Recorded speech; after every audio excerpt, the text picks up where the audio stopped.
Alrighty. So, this is Mr. Yakun, and the video is called Forgotten Metalworking Method, Even Beginners Can Do It.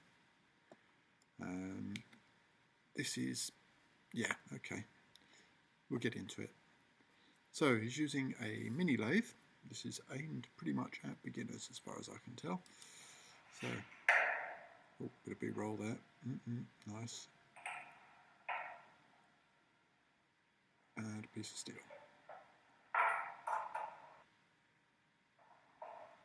Is my internet bugging out? It does appear to be, doesn't it? Yes, it is. Bugger. Hold on.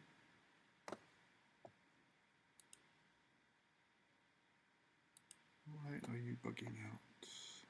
Probably because I've got too many things open. I don't know. Well, we'll carry on. Now this, what it's about to show, is extremely fucking dangerous. It's bad for your chuck. And potentially bad for your health when this thing flies out. But we'll see how it goes, shall we?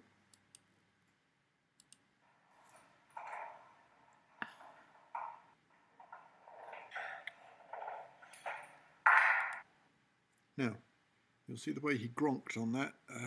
That is to try and stop this coming out, because you have a chunk of steel which is going to be spinning at a fairly high rate. It's off center and it's only being held by two jaws. So he's putting a lot of load onto the chuck spiral.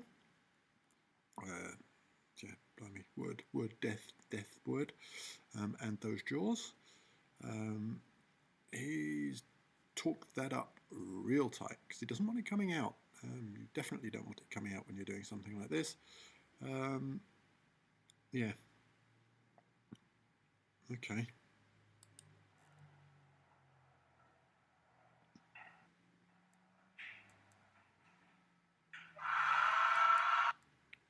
Remember, this is something that's being aimed pretty much at beginners.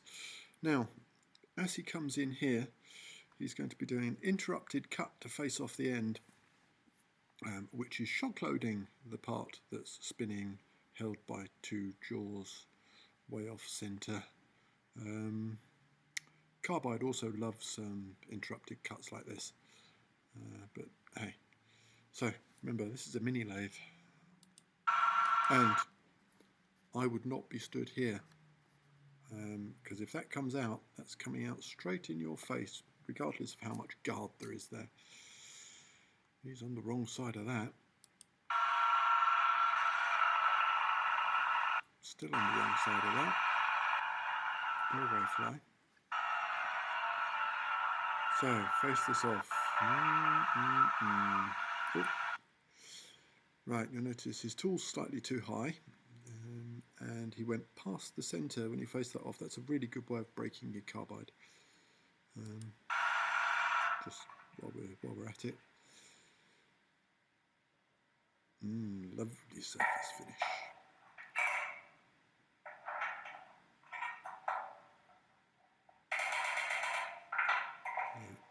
Gronk on that fucker. Don't stand there when you start it up, you tit. Right, he's changed the angle of his tool a bit because he's got some horrible finish. This is going to put more stress on the tool, but hey.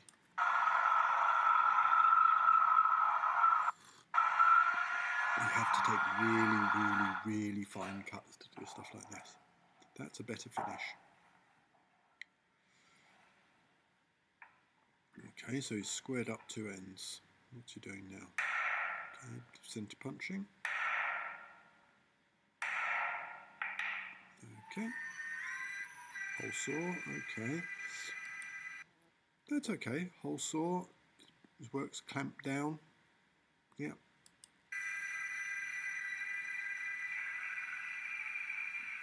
Hole saw's pretty good for removing material in a hurry.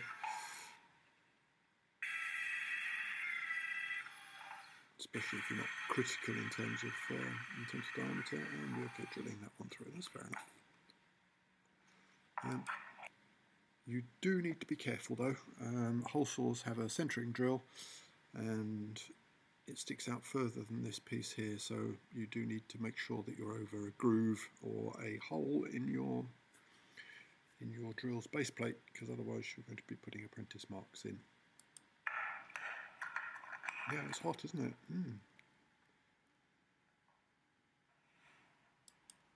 Bloody hell. Okay.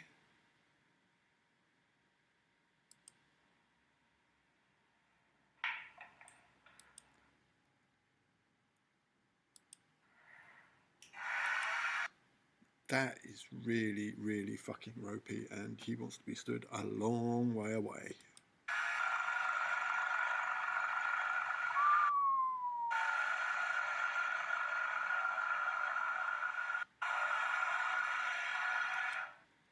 Again, went past centre. Remember, even a beginner can do this. Beginners might be the only people who are brave enough to do it. Or stupid enough.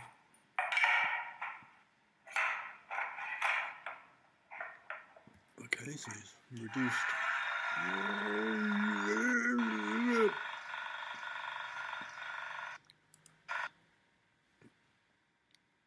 If you must do this all in a lathe, you just put your piece into the tool holder and use a cutter in the chuck. A fly cutter for the chuck is dead easy to make. You either bolt stuff down onto your, directly onto your compound, or put it in the tool holder. Don't do this. This is really dangerous.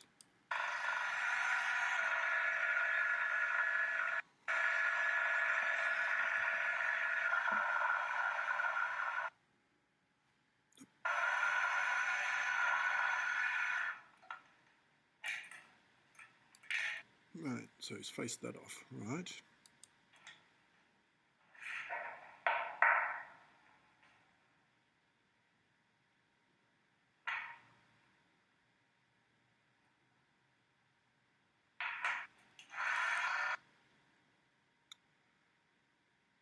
Right, I hope he actually needs a curved surface on here, because otherwise, again, you should just do it in the fucking tool holder. But hey.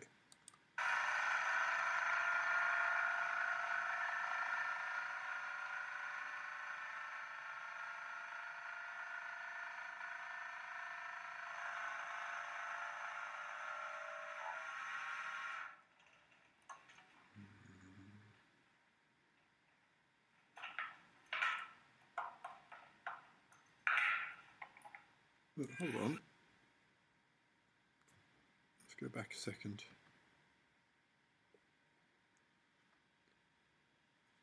That chuck jaw looks nice. Yeah, that's got toasty. And in fact, oh no, it's not a chuck jaw, is it? That's it's a piece of it's just a piece of steel.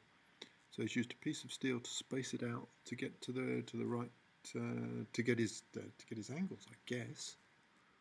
Okay, so it's even further off centre. Bloody hell. Okay, sander. Yeah. Okay.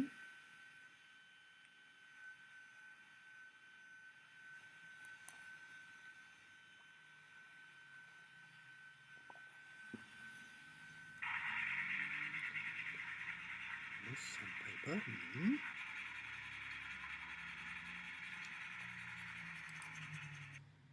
Don't sand in a straight line. Sand in a figure of 8, you get a much nicer finish.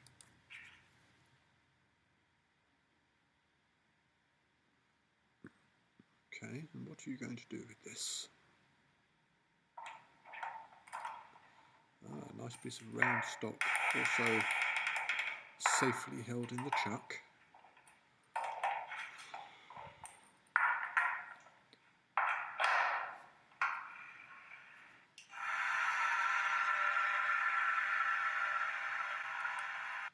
Right, this is not a safe way to drill round stock. There's lots of ways of drilling round stock. This is not one of them. There are tailstock tailstock units with a V cut into them that you can hold round stock in to use a drill in the chuck, or you could use a cross drilling jig. You can make up a cross drilling jig very quickly and use your drill press. This is a really fucking bad idea, but hey.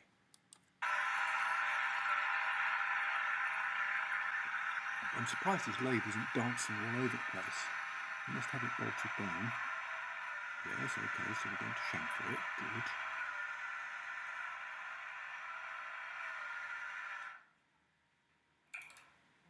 And we're going to tap it. What's that? That's like an M6 maybe? Something like that. Ooh, nice long sleeves as well. I mean, I use long sleeves and wear jewellery, but you know, hey.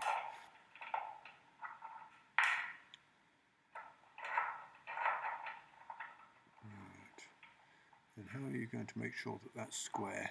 Eh?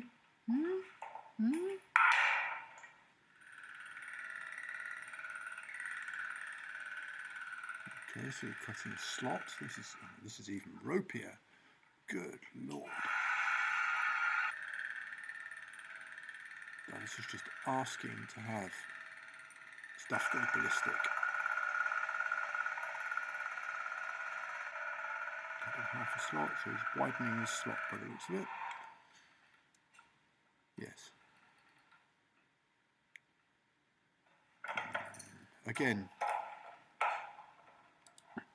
that could have been held in the tool post and a milling cutter would have done it in one go. But still. What are we going to do now? Good Lord, using the lathe as it is supposed to be used. The miracles never cease.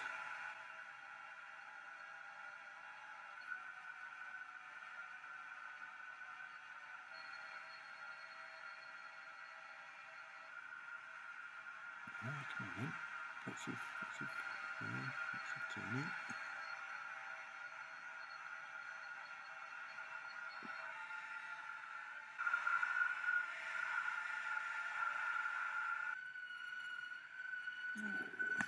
Okay.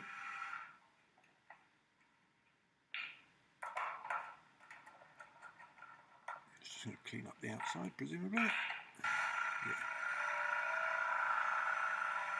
There is at least a certain amount of pride and quality of work here, even if the work itself is of the most dubious quality.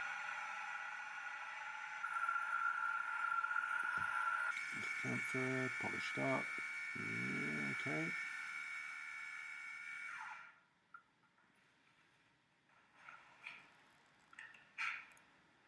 Right. Yes. Okay.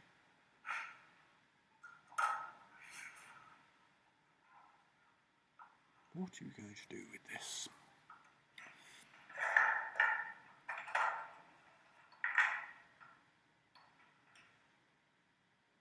Oh, is this going to be a model for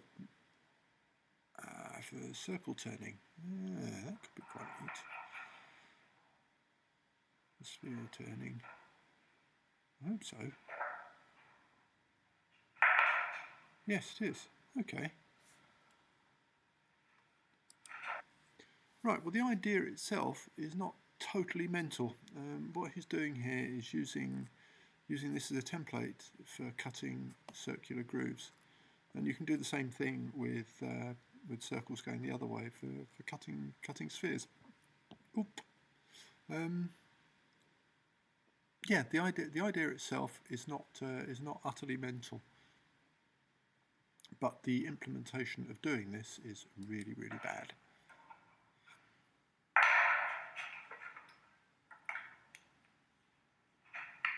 Just got a template follower, yeah. So we just go in, we're slot cutting obviously, which is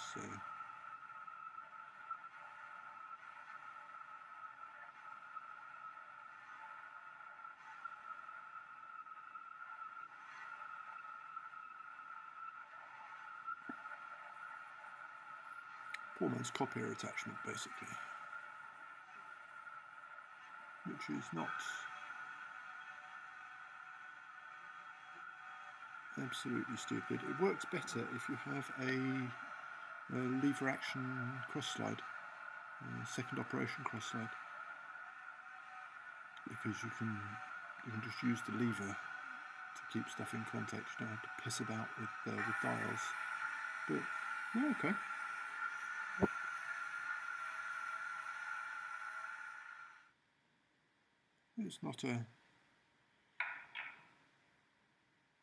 It's not a terrible solution. It's just the implementation is terrible. Go away, fly. So what do you want to do here? Yours gets number 2. Yes. Okay, you're going to put a decorative chamfer on the end of this, are you?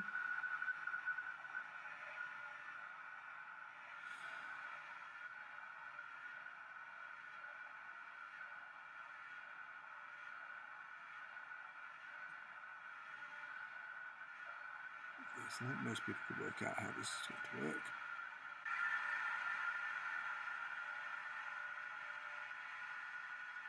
It's an interesting way of milling those, using off-centre and off-square cutters. I didn't get a very good result on that one. Alright.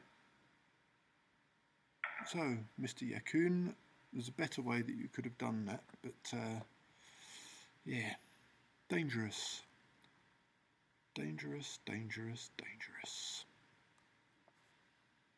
Well, we're at it. Chris from Fab Life has just put up a new video. It's not worth. Just put up a new video 2 weeks ago. He's put up a new video where he makes a lathe dog. Not worth a video really.